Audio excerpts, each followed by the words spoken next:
Well, good afternoon. Thanks for joining me. Amber is not going to be with us today, and so it's just going to be me as I go over a few items that happened this week in real estate that you need to know about. So the first one, and there's been lots of conversations about this. I'm sure you may have already heard about it. If you have not, it was about the lawsuit on Thursday that the Department of Justice filed, and they simultaneously filed their proposed settlement as well. It was against NAR, and the two organizations had actually been confidentially reaching an agreement before any of the filings took place. But that's pretty common with antitrust type lawsuits, and this was an antitrust lawsuit that is about how some of the NAR policies that are in regards to the MLS policies regarding information and commissions and MLS participation, and just how the rules are set up and the way it's outlined. So the four items that are outlined in this document, in this lawsuit, that also the settlement was right there, was number one, was a commission offered to the buyer will become public information. So buyer agents will need to share with their buyers the commission amount that's going to be offered on, of course, not just the one that they're writing the offer on, but all properties that are of interest for their buyers. Number two, and it kind of continues the lines on that commission sidelines, that realtors are not allowed to search properties for their buyers based on what the amount is being offered for that compensation for, that the listing agent is offering the buyer's agent. That cannot be the reason that you've selected the properties for the buyers. Number three is buyer's agents are no longer able to market their services as free. Now, there are specific language in which you can use and not use, and how you explain how you are compensated for your services. And NAR has shared that information, and I'll share NAR's link and the Department of Justice's link, so you guys can see both sides of what they're saying and the agreements that they've come to. The fourth item within that lawsuit that was mentioned, it was that as long as the seller consents, lockbox access may not exclude licensed real estate agents who are not members of NAR. Now, you typically see licensed real estate agents who are not members of NAR in smaller towns. So pretty much in all of the big cities across the country, Phoenix included, majoritively of the agents, the licensed real estate agents, are also members of NAR, and so they are realtors. And that is one of the kind of differences. You won't see it as substantially in the big cities, but this is something that will change the way you, of course, have those conversations with your sellers in who's going to be having access to their property.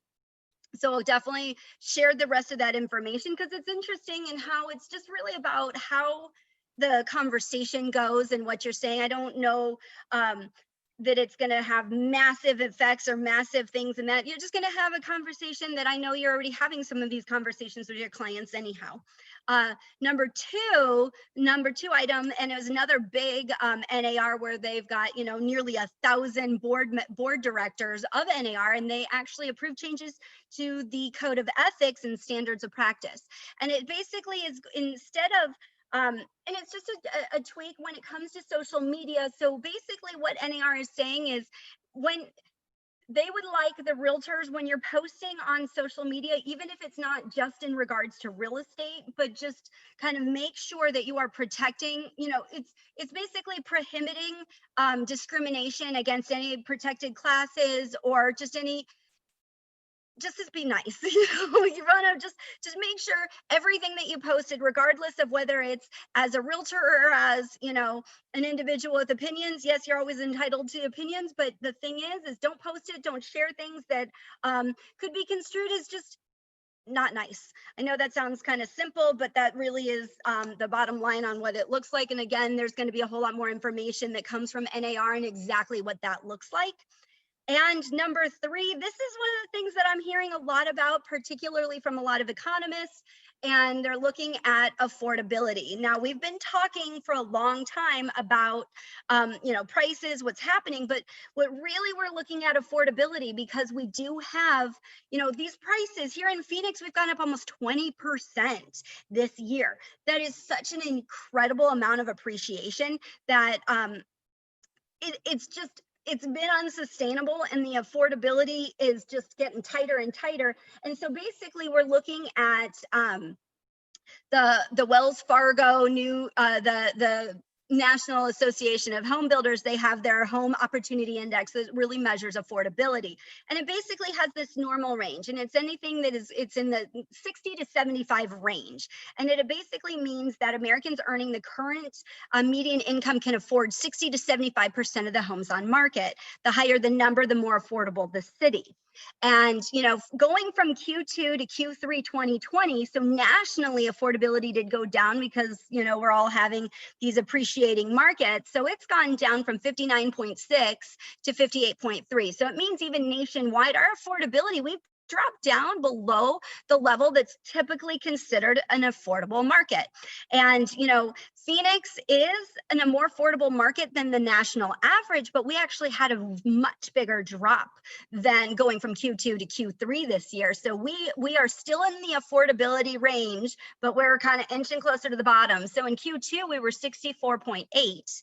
And then in Q3, we're 61.9. And basically what that means, when you look at the Arizona household median income, it's $72,300. So that means that people earnings, households earning $72,300, they're going to be able to afford the, 61.9% of homes on the market. And that did decrease from 64.8. And, median income did not increase going quarter to quarter, but houses getting less affordable. So that's one of the reasons, like, we're really watching this really matters. And I know we've talked about supply and demand, but you're going to hear it again. I've got my trusty sheets. Demand goes up, inventory goes down, prices go up.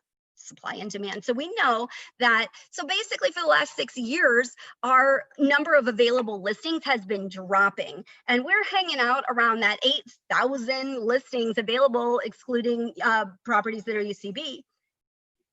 That number in 2014 was 25,000. That's a really good normal number. And people are kind of, what's going on? What does that mean when we're looking at what, kind of with our, I was just talking about affordability being the challenge, but when you have when you have such incredible demand, we're 35% above normal, and we have such low inventory, 63% below normal, it basically means that the prices are going to keep coming up, and it's going to keep putting that pressure on the affordability. So really what we want to look at is just, kind of watching everything that's happened, paying a lot of attention, but we got to keep in mind, this doesn't mean we're due for a crash. It just means that at some point when we get more inventory or demand decreases, so either inventory will increase or demand decreases, and what will happen is prices will rise less quickly.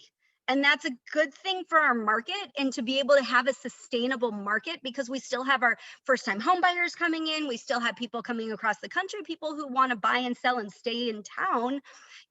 These price ranges and the price points keep going up. So it's just putting a lot of pressure where, healthy appreciation, I'm going to say this again, healthy appreciation, 3%, we're looking at 20% this year. So, and then you want to keep in mind, like when people were talking about, oh, but what about, crash and this and that? Keep in mind, in 2007, we had 57,000 available listings, 57,000. Right now, that's 7 times more than what we have today. And that is not, that we're nowhere close to that. So we're not looking at anything like a crash. We're just looking at some point, the intensity of this appreciation is going to have to slow down. But in the meantime, everybody's really paying attention to affordability, because we want to keep our market moving and have that machine healthy, with our first-time home buyers coming in and our move-up buyers continuing to move along. So with that said, we've had a lot of things happening. We're just going to continue watching, and I like the cautiously optimistic that we're hearing a lot about, from economists talking about. I like that. That is cautiously optimistic. I think we have some good things happening, some things that we really are excited about. The news of the vaccine definitely gave of these highly effective vaccines gave Wall Street a lot of new confidence. So we've got some things that we know are happening that are good, and that light is at the end of the tunnel. So we know we're going to be getting through this really soon. So I'm excited to have some good news. With that said, I just want to wish everybody a great Thanksgiving, and I look forward to talking to you more next week. Bye.